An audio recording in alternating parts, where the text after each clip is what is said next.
Assalamualaikum warahmatullahi wabarakatuh.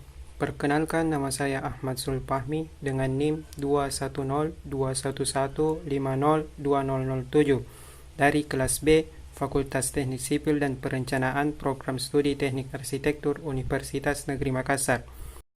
Pada kesempatan ini saya akan membawakan materi-materi dari mata kuliah pengantar arsitektur sebagai tugas ujian tengah semester.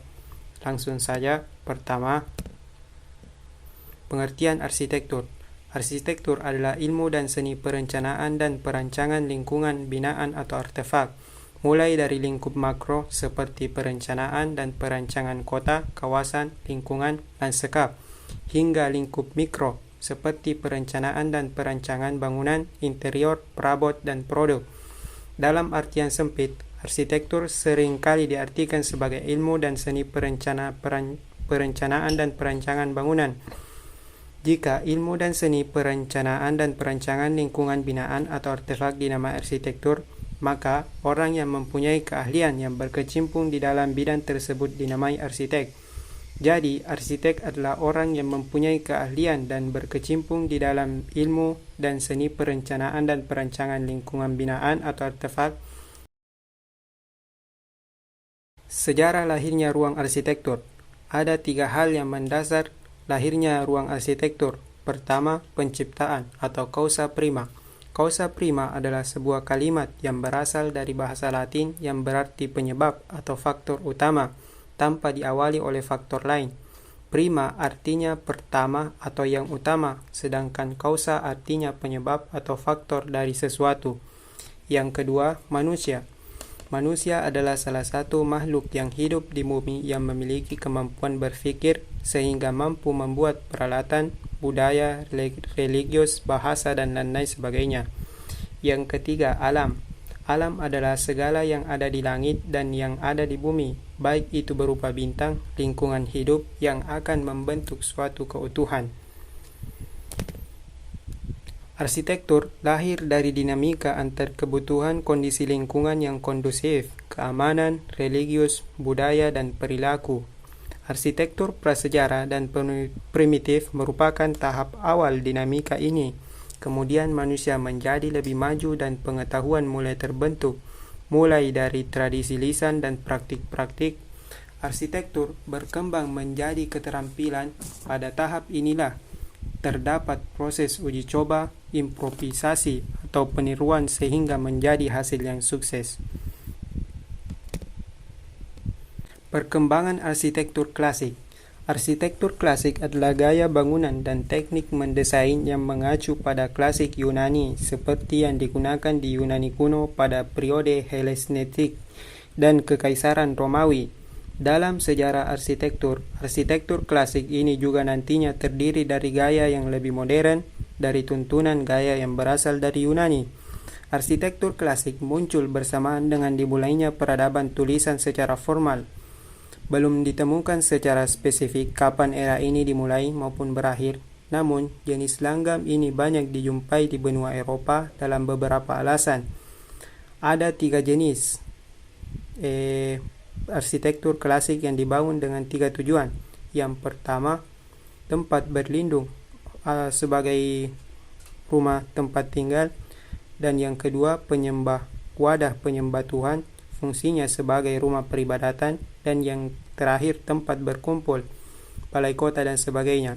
Untuk alasan kedua dan yang ketiga, bangunan ini dibuat sedetail mungkin dan seindah mungkin dengan memberi ornamen-ornamen hiasan yang rumit.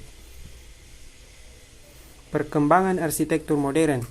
Arsitektur modern adalah suatu bangunan dengan gaya karakteristik serupa dengan mengutamakan kesederhanaan bentuk dan menghapus segala macam ornamen.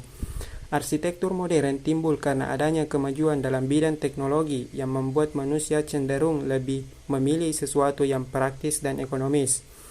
Arsitektur modern memiliki prinsip yang fungsional dan efisiensi. Fungsional yang artinya bangunan tersebut harus mewadai aktivitas penghuninya, dan efisiensi harus mampu diterapkan ke berbagai hal seperti efisiensi biaya, efisiensi waktu pengerjaan, dan aspek free maintenance pada bangunan. Karakteristik dalam arsitektur modern, sedikit ornamen dan dekorasi. Berbeda dari bangunan tradisional yang menggunakan banyak ornamen, motif, dan dekorasi, justru arsitektur modern menggunakan sedikit ornamen saja. Arsitektur ini menganggap bahwa ornamen bukan bagian yang penting dalam desain modernis. Yang kedua, penerapan garis vertikal dan horizontal, serta model bangunan kotak. Desain arsitektur bergaya modern memiliki ciri khas, yaitu banyaknya penggunaan garis vertikal dan horizontal, serta model bangunan yang didominasi bentuk-bentuk kotak. Yang ketiga, penggunaan cahaya natural dan jendela kaca. Memaksimalkan fungsi menjadi bagian penting dari arsitektur ini. Dengan menggunakan cahaya natural, matahari, dan jendela kaca besar akan menyatukan rumah dengan alam secara langsung. Dan yang terakhir, memaksimalkan fungsi ruangan. Fungsional sangat menjadi pertimbangan utama saat membangun arsitektur ini. Tidak heran jika semua ruang memiliki fungsi-fungsinya sendiri. Perkembangan arsitektur postmodern. Arsitektur postmodern merupakan sebuah era yang menandai berakhirnya era arsitektur modern. Istilah postmodern sendiri sudah eksis sejak tahun 1960 sampai 1970-an. Tidak hanya di dunia arsitektur saja, tetapi juga di dunia seni, film, dan bahkan ideologi. Munculnya arsitektur postmodern berawal dari kejenuhan terhadap arsitektur modern. Pada saat itu, nilai-nilai formalitas dan minimalitas dalam arsitektur modern dianggap tidak relevan lagi dengan tuntunan zaman. Gaya bangunan arsitektur modern dianggap tidak bervariasi, hanya bentuk kotak yang seragam, sehingga melahirkan kejenuhan. Tanda berakhirnya era arsitektur modern yaitu adanya penghancuran Fruit Eagle Housing di kota St. Louis, negara bagian Missouri, Amerika Serikat pada tahun 15 Juli 1972. Kendati demikian, bukan berarti arsitektur postmodern ingin lepas dan membuang semua nilai-nilai dalam arsitektur modern. Sebagai salah satu gaya arsitektur yang populer, arsitektur postmodern juga mempunyai ciri khas tersendiri. Menurut salah satu tokoh arsitektur Indonesia, Budi Sukada 1988, arsitektur postmodern memiliki ciri umum sebagai berikut. Pertama, mengandung unsur-unsur komunikatif yang bersifat lokal dan populer. Yang kedua, membangkitkan kembali kenangan kembali historik. Yang ketiga, berkonten urban.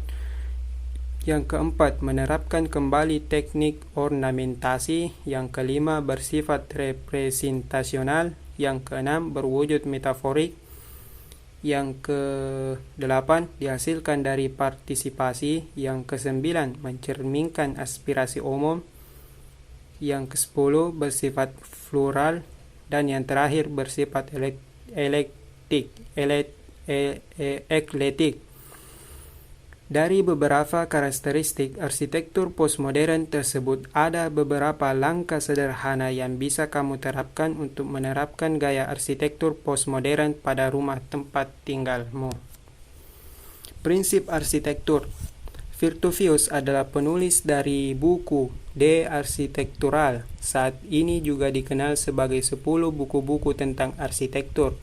Buku ini menjadi salah satu yang masih ada tentang buku arsitektur untuk zaman klasik. Vitruvius mengatakan bahwa ada 3 prinsip. Yang pertama, kekuatan atau firmitas. Firmitas yang dimaksud Vitruvius mencangkup penyaluran beban baik dari bangunan ke tanah dan juga pemilihan materi yang tepat. Vitruvius menjelaskan setiap materi yang ia pakai dalam bangunannya seperti batu bata, pasir, kapur, dan lain-lainnya. Prinsip yang kedua, fungsi atau utilitas. Pada utilitas yang ditekankan adalah pengaturan ruang yang baik, didasarkan pada fungsi, hubungan antar ruang, dan teknologi bangunan, seperti pencahayaan, penghawaan, dan lain-lain sebagainya. Pengaturan seperti ini juga berlaku untuk penataan kota. Yang ketiga, prinsip keindahan atau estetika, penustas. Proporsi dan simetri merupakan faktor yang dianggap virtuvius mempengaruhi keindahan. Hal ini didasarkan pada tubuh manusia yang setiap anggota tubuhnya memiliki proporsi yang baik terhadap keseluruhan tubuh dan hubungan yang simetrikal dari beberapa anggota tubuh yang berbeda ke pusat tubuh. Ruang dan organisasi. Dilihat dari sudut pandang umum, ruang merupakan bagian dari semesta yang memiliki dimensi 3, panjang, lebar, dan tinggi, dan dapat dihuni oleh bagian terkecil suatu benda atau atom. Dari segi arsitektur, ruang merupakan bagian 3 dimensi yang memiliki panjang, lebar, dan tinggi, yang dibatasi oleh elemen-elemen penyusun bawah, samping, dan atas sebagai pembatas keluar masuknya ruangan tersebut. Organisasi dalam ruang. Penataan ruang dalam suatu wilayah atau dalam suatu bangunan sendiri mempunyai beberapa metode organisasi, di antaranya organisasi terpusat, organisasi linier, organisasi radial, organisasi klusteral, dan yang terakhir organisasi grid. Organisasi terpusat. Bentuk-bentuk terpusat menuntut adanya dominasi secara visual dalam keteraturan geometris bentuk yang harus ditempatkan terpusat, misalnya seperti bola, kerucut, ataupun silinder. Oleh karena itu sifatnya terpusat. Contoh dari organisasi ini dapat dilihat pada gambar yang di samping. Yang kedua, organisasi linier. Linier artinya garis lurus yang menata ruang berjejer mengikuti arah garis tersebut. Pada organisasi ruang linier, yang biasanya menjadi patokan ialah jalan lurus yang membagi dan menata ruang. Contoh dari organisasi ini dapat dilihat pada gambar di samping. Yang ketiga, organisasi radial. Suatu bentuk radial terdiri dari atas bentuk-bentuk linier yang berkembang dari suatu unsur inti terpusat ke arah luar menata jari-jarinya. Bentuk ini menggabungkan aspek-aspek pusat dan linier menjadi satu komposisi inti. Contoh dari organisasi ini dapat dilihat pada gambar yang di samping. Yang keempat, organisasi klusteral. Organisasi klusteral atau kelompok adalah organisasi yang memiliki dasar geometri yang kuat dalam penataan bentuk-bentuknya. Organisasi kelompok dibentuk berdasarkan persyaratan fungsional seperti ukuran, wujud, ataupun jarak letak. Contoh dari organisasi ini dapat dilihat pada gambar yang di samping. Yang terakhir, organisasi grid. Grid adalah suatu sistem perpotongan dua garis sejajar atau lebih yang berjarak teratur. Grid membentuk suatu pola geometri dari titik-titik yang berjarak teratur dan perpotongan garis-garis grid pada bidang-bidang beraturan yang dibentuk oleh garis-garis grid itu sendiri. Contoh dari organisasi ini adalah bangunan Brockcomen Talbot House. Selanjutnya, konsep desain arsitektur. Konsep desain arsitektur adalah cara arsitektur menanggapi sebuah kebutuhan desain dengan menerjemahkan ide-ide yang abstrak menjadi rancangan bangunan yang bisa terwujud. Hasil dari konsep desain berupa zona fungsi, ruang-ruang arsitektural, konsep bangunan dan sirkulasinya, dasar dan teori perancangan, selubung bangunan, dinding, dan atap. Jenis-jenis konsep desain arsitektur. Pertama, konsep analogi adalah sebuah konsep atau ide yang mengambil bentuk, ciri, dan sifat khas suatu benda ataupun makhluk hidup kemudian diterapkan pada bangunan. Contohnya dapat dilihat pada gambar di samping.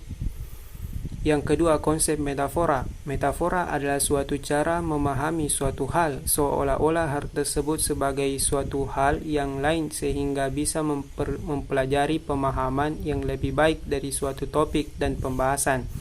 Singkatnya adalah menerangkan suatu subjek kemudian diterjemahkan ke dalam desain tanpa harus menirukan bentuknya. Contoh dari konsep ini terdapat pada gambar di samping. Yang ketiga, Konsep esensi atau hakikat adalah sebuah konsep ringkasan pokok yang diambil dari aspek-aspek persoalan yang rumit. Konsep hakikat adalah konsep desain yang bisa memberikan identitas pada bangunan yang didesain. Contohnya dapat dilihat pada gambar di samping.